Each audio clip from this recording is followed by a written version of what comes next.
Oi, gente. Semana passada eu recebi uma mensagem de uma paciente querida que viu um vídeo sobre intercorrências, né, na área de harmonização facial, e ela ficou preocupada e eu acho que e ela me sugeriu que falasse sobre isso. E eu acho que esse é um assunto bem importante mesmo, né? Então, assim, vamos abordar esse assunto. Então, eu vou falar assim, vou tentar falar na linguagem mais fácil que puder para vocês. É, Intercorrências, elas acontecem quando a gente toma todos os cuidados, mas elas acontecem muito mais quando a gente não toma. Quando a pessoa ela é imperita, ou seja, ela não conhece a técnica, ou ela é imprudente, ela conhece a técnica, mas ela resolve que ela não vai fazer da melhor maneira. Então, por isso que a escolha do profissional que a gente vai fazer o nosso procedimento, ela é tão importante, tá? E as intercorrências, elas também têm que ser tratadas da maneira correta, né? Então, vou falar das intercorrências do Botox, né? As intercorrências mais simples do Botox são você pegar um vasinho e ficar com um hematoma, né? Ficar com aquele roxinho, que é uma coisa relativamente assim, quanto mais experiência você tem, menos isso acontece, porque muitas vezes você consegue desviar daquele trajeto, você consegue já ter uma experiência de identificar a região. Mas quando as pessoas também têm uma pele muito escura, muito grossa, a gente às vezes não consegue ter essa noção, e às vezes você pode pegar um vasinho sim, né? As intercorrências do Botox que eu considero mais graves são as pitoses, né? Ou quando a gente fica com alguma diferença entre um lado e o outro, né? Então, o que acontece? A pitose palpebral é uma intercorrência bem chata, né? Que ela acontece principalmente quando a gente faz Botox nessa área aqui, nessa área da cauda da sobrancelha, e ela pesa. Mas e aí seria uma pitose de sobrancelha. A pessoa fica com uma sobrancelha em cima e outra sobrancelha embaixo. Mas ela também pode ser quando a pessoa coloca na musculatura do orbicular do olho, que é essa musculatura que a gente tem redondinha aqui, que é um músculo de esfíncter que abre e fecha. E aí você tem uma pitose de pálpebra propriamente dita, e aí a pessoa fica com o olho assim, né? Esse tipo de intercorrência, gente, ela é passageira, tá? E não existe comprovadamente nenhum tratamento que faça com que a gente consiga recuperar essa movimentação mais rápido ou acertar essa diferença mais rápido, assim. Tem remédios que se passa, tratamentos com lasers, mas nada disso, na verdade, faz a diferença. O que vai fazer a diferença é o tempo. Por quê? Porque quando a gente faz o Botox ele impede a movimentação, ele impede a passagem do estímulo nervoso que dá origem ao movimento, né? E o corpo leva um tempo, por isso que a gente tem que estar sempre fazendo, leva pelo menos um mês para começar a refazer e você ganhar novamente esse movimento da musculatura. Existe um músculo aqui que é o músculo risório, depois eu vou estar mostrando para vocês os músculos, mas que quando a gente pega ele numa aplicação de Botox, que também seria um erro de técnica, você vai ficar com o sorriso puxando para um lado, né? O que vai acontecer? Se eu errar desse lado, meu rosto vai puxar para o outro. Por quê? Porque esse músculo vai ficar relaxado demais, e essa relação que a gente tem de sinergia, de antagonismo, né? O que mantém tudo no lugar é um empurrando para cá, outro empurrando para cá. Se você pega o que está empurrando para cá e anula ele, esse aqui vai ficar mais forte e vai puxar. Então é mais ou menos assim que acontece. Então, as intercorrências normalmente com Botox, gente, eu vou te dizer que são mais falta de conhecimento mesmo, tá? Falta de conhecimento anatômico, falta de conhecimento dos produtos, né? De diluição, de como utilizar. Então, a gente consegue reduzir bastante as intercorrências com Botox quando a gente faz com um profissional que seja experiente, tá? Então, basicamente, com Botox seria isso, assim, ou ficar paralisado demais, assim, mas isso daí até que a gente não fica tão chateado, né? Também quando a gente vai fazer sorriso gengival, que é aquela pessoa que expõe muito a gengiva, assim, quando sorri, pode ser uma intercorrência que a pessoa coloque produto demais e o sorriso da pessoa pese, e aí a pessoa quando vai falar, ela fica falando assim durante um tempo porque pesou demais. Isso às vezes, assim, essa de intercorrência com Botox, essa foi a única que já aconteceu comigo. De você colocar um pouquinho a mais, ou assim, mesmo colocando na dose mínima, mas a dose mínima, eu tive uma paciente que foi assim, ela já era uma pessoa com mais idade, e a dose mínima para ela fez com que pesasse, e ela ficou falando um mês, assoviando, e ela ficou bem chateada, que ela não queria, queria que aquilo resolvesse rápido, e não tinha como resolver rápido, né? Então, é uma coisa que a gente vai, assim, com a experiência, a gente vai pensando assim, quem também é a pessoa que a gente vai fazer esse tipo de tratamento. Eu tenho muito, assim, medo de Botox nessa região dos lábios, né? Muita gente faz para aqueles códigos de barra.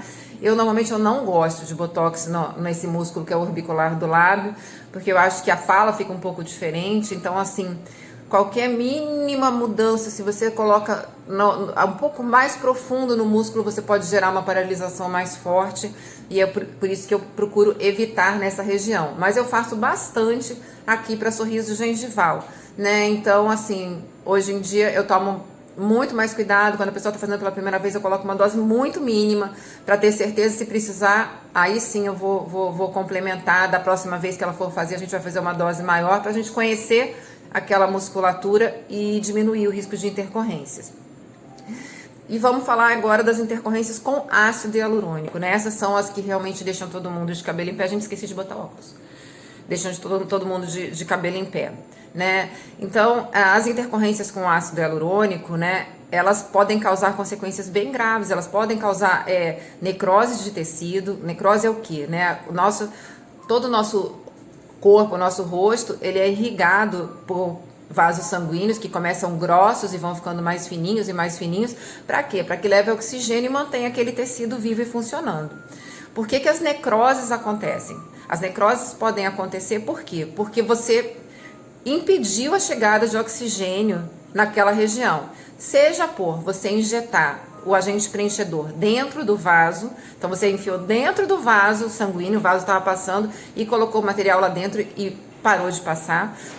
Isso acontece muito quando as pessoas trabalham com agulha, né? Acontece muito não é tão comum, mas a agulha aumenta a incidência, né? Porque a agulha ela vai cortando e você pode ali parar dentro do vaso e injetar ali. Então, para evitar isso, o que a gente faz? A gente faz primeiro a aspiração, para ver se a gente está dentro de um vaso ou não. Mas isso só funciona, gente, quando a agulha está limpa e nova. Se você tiver com a agulha cheia de ácido hialurônico, você parar, puxar no vaso, dificilmente você vai perceber que você está ali. Por isso, eu, pessoalmente, prefiro trabalhar com cânula. Com cânula, dificilmente você vai estar dentro de um vaso. Mas cânulas na mão de pessoas também inabilidosas, se você for uma cânula muito fina, ou se a pessoa fizer muita pressão, ela também pode perfurar um vaso e colocar ali o material inadequadamente, tá?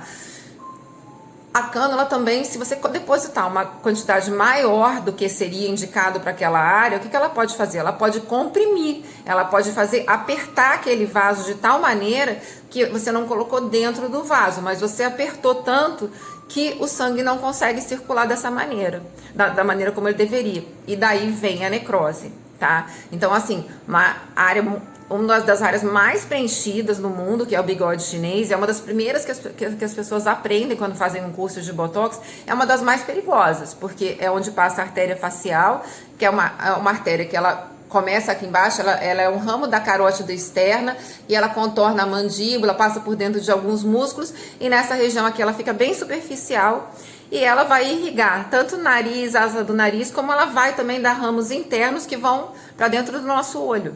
Então, se você faz uma compressão nessa região, toda uma área aqui que vem desde nariz até olhos, até cérebro, ela vai ter prejudicado o aporte sanguíneo. Então, assim, é um dos procedimentos mais comuns que se faz e, no entanto, é um dos mais perigosos, o preenchimento de bigode chinês.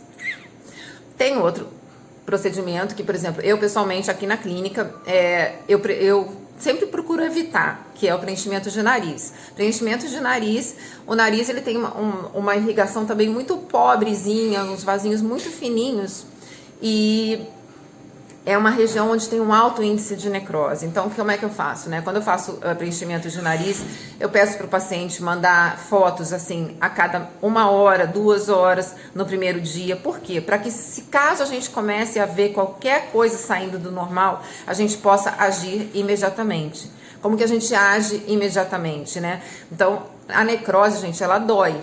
Tá? Então, quando para de chegar oxigênio naquele local, você vai começar a perceber uma isquemia, ou seja, uma falta de coloração. Essa seria uma primeira etapa. Dor. Ah, tá, mas você pode estar anestesiado. Por isso que eu gosto de segurar o paciente um pouco na sala de espera e usar muito pouco anestésico também quando eu faço preenchimento de nariz. Para quê? Para que a gente possa identificar algum sinal de que aquilo não está correndo bem. Então, primeiramente, seria ficar clarinho, ficar esbranquiçado. Eu tenho um vídeo também aqui no Instagram de um início de compressão labial. Depois eu falo de labial. Mas você primeiro vai ver ficar aquele branquinho. Se você não trata adequadamente, que seria o quê? Dissolver aquela quantidade de produto. A gente injetar hialuronidase e dissolver aquele excesso de produto. Para quê? Para que faça a descompressão ou a desobstrução daquela irrigação daquela região. Quanto antes se fizer isso, maiores as chances de você ter menos sequelas. Quando a gente vê aquelas fotos de necrose, que já está tudo preto, significa que já faltou muito oxigênio ali, que passou muito tempo, e ali provavelmente a pessoa vai ficar com alguma cicatriz, vai ficar com alguma sequela mais grave. Então, assim, o preenchimento de nariz, eu normalmente dou uma foto de uma necrose de nariz para a pessoa levar, eu assusto bem, porque é uma coisa que todo o material de ácido hialurônico, a grande maioria, eles também absorvem água e eles aumentam de volume. Então, a pessoa sai do seu consultório com o nariz perfeito, na hora que esse material começar a absorver água e ganhar um pouco mais de volume, o que pode acontecer? Ele pode fazer a compressão. E aí, o que pode acontecer? Você pode vir a ter um caso de má vascularização da circulação não acontecer. Então é muito importante, assim, eu não boto um monte de curativos, é muito importante que a pessoa esteja atenta e possa ficar vendo a coloração do nariz dela, vendo que quando você aperta ele fica branquinho, mas depois ele volta a ficar vermelho. É um teste muito comum que eu costumo fazer, não sei se vai dar para vocês verem, mas você aperta, ele esbranquiça, depois quando você solta, ele volta para a coloração normal. Então no meu protocolo, eu considero muito importante que a gente faça esses testes, que o paciente faça esses testes, que envie fotos pra gente saber que o pós-operatório dele está ocorrendo da maneira adequada. Essa aqui é uma região chamada glabela. Essa é uma região onde a gente não aconselha o uso de ácido hialurônico e também a ponte nasal é uma região de bastante perigo. O que acontece nessa região? Então, assim, seria muito simples a pessoa chegar com aquela ruga profunda aqui e injetar. Só que é um local onde independe da perícia do profissional. Ele tem um número de casos a nível mundial de migração desse produto e compressão do nervo, da artéria oftálmica e casos de cegueira. Então, assim, 1 em 1 milhão ou até menos, mas se acontecer com você, a pessoa pode ficar cega no seu consultório. Então, você tem 40 minutos para fazer uma injeção entre o globo ocular e a cavidade orbitária para jogar hialuronidase lá atrás para tentar dissolver esse material. Mas isso, assim, é um procedimento delicado, complicado e, assim, não justifica, né? Então, é o que eu falo com meus pacientes, né? Os casos são raros, mas e se você for esse caso? Então, como é que eu evito essa intercorrência? Eu não faço preenchimento de glabela, eu evito preenchimentos nessa região. Por quê? Porque apesar da técnica adequada, do profissional fazer tudo certo, é idiopático, não tem uma causa precisa porque que algumas pessoas têm essa migração e tem essa compressão. Então, assim, já teve um caso famoso no mundo de um cirurgião plástico super competente, super renomado, e aconteceu no consultório dele, a pessoa ficou cega irreversivelmente por conta de um preenchimento nessa região. Então, assim, já tem, sei lá, uns 4 anos que eu não faço preenchimento de glabela, depois que esses casos começaram a ser reportados, né? A gente tem casos não só de cegueira, como casos de morte, por falta de oxigenação no tecido cerebral, por uma compressão grande nessa região. Então, assim, para que arriscar? A gente tem outros tratamentos para fazer nessa área que podem oferecer mais segurança para a gente. Então, vai ter gente que vai falar, mas eu faço direto e nunca tive problema nenhum. Vai ter gente que vai trabalhar a vida inteira, vai fazer o preenchimento nessa área e não vai ter problema nenhum. E vai ter gente que vai ter problema, né? Então, assim, a minha opção pessoal como profissional é não preencher essa área, que é uma área de grande perigo, né? Por conta de ter esses casos a nível mundial de cegueira e até de morte, tá? Vamos lá, que mais que seria? Hematomas, gente, sempre pode acontecer hematoma, mesmo quando você faz com cânula, vamos supor, você faz um preenchimento com cânula de olheira, mas a pessoa tem aqueles vasos muito frágeis, mesmo o próprio produto, ele vai poder gerar um hematomazinho naquela região, tá? Deixa eu ver o que mais. Eu vou fazer uma paradinha, porque eu quero mostrar pra vocês, eu vou colocar um filtro com a inervação e a musculatura da face, para vocês entenderem melhor, e depois eu volto de novo pra gente finalizar esse vídeo, tá bom? Então, gente, dando continuidade, essa é a artéria que eu falei pra vocês, que é a artéria facial, né? Que ela é o ramo da carótida externa, e ela passa aqui por fora da mandíbula, entra nos músculozinhos, ela dá uma artéria, que é a artéria labial inferior, artéria labial superior. Então, e dessa artéria mais grossa vão saindo várias artérias fininhas. Então, você também pode ter necrose em preenchimentos labiais, porque se você obstruir essa artéria ou pressionar, você pode fazer uma isquemia. A gente tem que ficar de olho também. Em algumas pessoas, ela passa aqui, nessa região onde vocês estão vendo, esse azulzinho. Em outros, ela passa mais perto, porque as pessoas têm diferenças anatômicas, tá? Ela continua subindo, e quando a gente preenche aqui, o bigode chinês, se a gente obstruir toda essa sequência de vasinhos que sobem, que são descendentes dela, vão ficar prejudicados. Então, gente, é por isso que é muito importante a gente estar fazendo a escolha. Então, gente, dando continuidade, né? Então, áreas de muito risco, né? Essas áreas onde quanto mais material a gente utilizar, quanto mais a técnica for realizada incorretamente, quanto mais o plano, né, se o profissional não souber acertar o plano, você vê que ela aqui nessa região, ela é superficial, ela está passando por cima do músculo, então a gente tem que tomar muito cuidado, a injeção tem que ser mais profunda. Então o conhecimento anatômico, gente, é fundamental, não só o conhecimento anatômico, como o conhecimento de como tratar as intercorrências. Nós dentistas estamos plenamente capacitados para tratar, porque nós somos prescritores, médicos e dentistas são prescritores, então a gente pode prescrever medicação, a gente pode tratar adequadamente qualquer intercorrência. Então, esse é realmente o perigo de preencher nessa região, preencher na região de glabela, né, que eu expliquei para vocês no vídeo, de você tá vendo. Então, gente, o interesse não é assustar ninguém, mas é que as pessoas tenham consciência de que é uma região altamente vascularizada, altamente inervada, e é fundamental que o profissional que vai te atender tenha muito conhecimento disso tudo para estar fazendo. Ser um profissional injetor, simplesmente, né, você saber enfiar uma injeção e depositar um produto, isso daí não te gabarita, nem te torna apto a estar fazendo procedimentos. Assim, às vezes as pessoas perguntam, posso fazer em casa? Gente, ninguém que não tenha o conhecimento necessário tem que mexer nesse tipo de procedimento, porque o índice de risco é muito grande. A gente tem muita vascularização, é mais do que está mostrando aqui, tá, pessoal? Então, assim, longe de querer assustar, mas é importante que a gente escolha adequadamente o profissional, o lugar onde a gente vai estar fazendo o nosso procedimento. Então, gente, finalizando, né? Eu quis que vocês vissem um pouco da nossa anatomia da face para vocês entenderem que existe risco sim, mas é muito importante que esse risco esteja sob controle e que o profissional que vai te atender saiba lidar com possíveis intercorrências que venham a acontecer, né? Para a gente estar minimizando o risco de você ter alguma sequela mais grave, né? Então, o que eu teria como dica realmente para vocês é isso, né? Não é normal sentir dores muito fortes depois da gente fazer um procedimento de harmonização facial, tá? A gente pode sentir aquele lugar levemente dolorido, mas qualquer mudança de cor, seja para claro, para escuro, associada à dor forte, ela deve ser comunicada ao profissional para que ele possa estar agindo o mais rápido possível.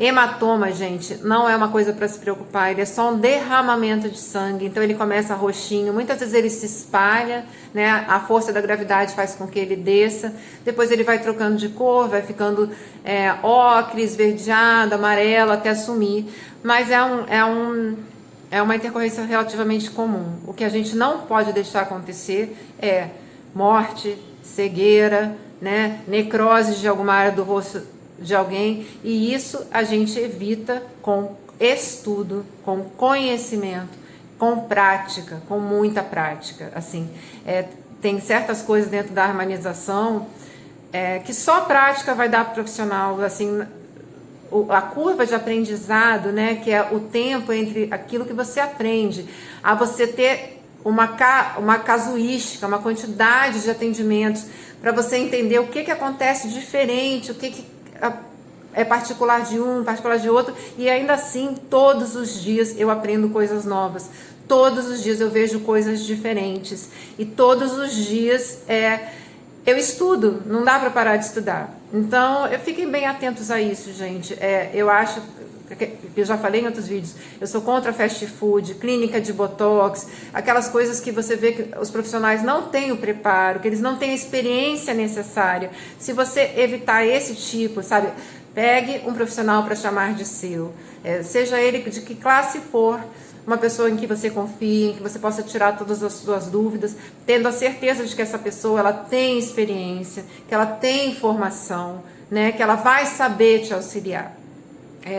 Unindo isso, esse tipo de intercorrências que eu falei, são intercorrências mais assim, de imprudência mesmo, de erro de técnica, né, de falta de conhecimento, mas existem outras também, né? Por que eu faço o exame de sangue completo? Por que eu tenho que saber se meu paciente está inflamado? Por que eu tenho que saber se meu paciente está com açúcar alto? Tudo isso vai influenciar no resultado do tratamento e vai também influenciar na quantidade de intercorrências, né? Se aquela pessoa está muito inflamada, se ela está fazendo retenção de líquido, se ela está com muito aporte de substâncias oxidantes naquele lugar, ela vai ter um resultado diferente, ela pode ter um edema exacerbado, ela pode fazer uma alergia. Então, assim, a gente tem que olhar o nosso paciente como um todo, e eu, assim, realmente trabalho assim. Eu não trato as pessoas sem saber, olhando só o lado de fora. Para mim é tão importante quanto ter esse conhecimento da anatomia da face, saber tudo que está ali. Para mim é tão importante saber se aquela pessoa está detoxificando, se o fígado daquela pessoa é funcional, se aquela pessoa ela está com açúcar no sangue normal, se aquela pessoa está com alguma desbiose, algum problema intestinal. Então tudo isso vai influenciar. Quanto mais inflamada a pessoa estiver, maior a probabilidade dela ter algum evento negativo, dela ter alguma intercorrência. E por isso que a gente tem que olhar o paciente como um todo, um paciente por inteiro, e ter certeza. Eu sempre brinco com os meus colegas, quando eles perguntam alguma coisa, o que você acha de fazer tal procedimento? Eu sempre pergunto, você vai saber tratar a intercorrência, se você tiver? Se você não sabe tratar a intercorrência, não faça o procedimento, tá? Treine, faça com os amigos, não faça sozinho, mas só faça aquilo que você souber tratar. Isso daí é fundamental, né? Atenção com o paciente, observação, segurar aquele paciente um pouco, notou que, poxa, procurem esse vídeo que eu tenho de uma paciente que a gente fez um preenchimento labial com cânula, que eu só faço com cânula, e na hora eu comecei a perceber que estava ficando esbranquiçada. Eu peguei as fotos do antes dela para começar a olhar, falei, não, tá ficando esbranquiçado.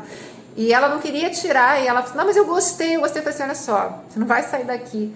Assim, eu não vou, ninguém sai da minha cadeira com alguma coisa que não está conforme eu gostaria que estivesse. Eu fiquei 2 horas com ela, acabei dissolvendo, assim, imediatamente depois que eu dissolvi, já voltou a cor natural. Então, assim, se ela tivesse ido para casa, se ela tivesse esperado o dia seguinte, talvez fosse tarde demais e ela fosse ter uma necrose, fosse ter que fazer um tratamento muito mais complicado, porque quando a gente faz na hora, a gente só injeta uma substância que é como se fosse um solvente que dissolve o ácido hialurônico. É por isso que é importante a gente trabalhar com substâncias reversíveis, né? Diferente de um metacril. Um metacril, gente, que é aquele polimetilmetacrilato, ele é um preenchedor permanente, ele tem seu valor e ele nas mãos de um profissional habilidoso, experiente, responsável, ele pode fazer muitas maravilhas, mas na mão de quem não seja assim, ele pode causar danos irreversíveis, entende? Então, por isso que a gente gosta de trabalhar com ácido hialurônico, porque a gente tem reversibilidade. Apareceu um problema, começou a esbranquiçar, a gente vai saber tratar, a gente vai tratar. Tá? Para mim, no meu consultório não existe não ter uma caixa de hialuronidase com 10 vidros de hialuronidase fechada. Assim, e o que a gente torce é para que a hialuronidase vença e você jogue no lixo, senão você não precisou usar. Mas a gente tem. O profissional responsável, ele tem que saber tratar aquilo que ele pode estar ocasionando, seja por ter feito a técnica errada, seja por não ter avaliado seu paciente globalmente, não ter percebido que o seu paciente não tinha condições de receber aquele tratamento, mas o mais importante é que ele saiba cuidar, tá bom? Eu não sei se eu abordei tudo que seria dúvida de vocês, para mim é muito importante que vocês me mandem se ficou alguma dúvida, se eu não fui clara, se, assim, eu fico muito no limite assim, de tentar não ser técnica demais para que vocês consigam entender, mas não sei se às vezes eu me perco, eu tento falar numa linguagem que vocês consigam acompanhar. Mas se não ficou claro, gente, pode mandar dúvida para mim, tá bom? Um beijo grande, não é para ter medo, mas é realmente para escolher a dedo em quem você vai entregar a sua saúde física e mental, porque a saúde física influencia a saúde mental, a nossa autoimagem, nossa autoestima, então a gente tem sempre que escolher com muito cuidado, tá bom? E tem muita gente boa por aí.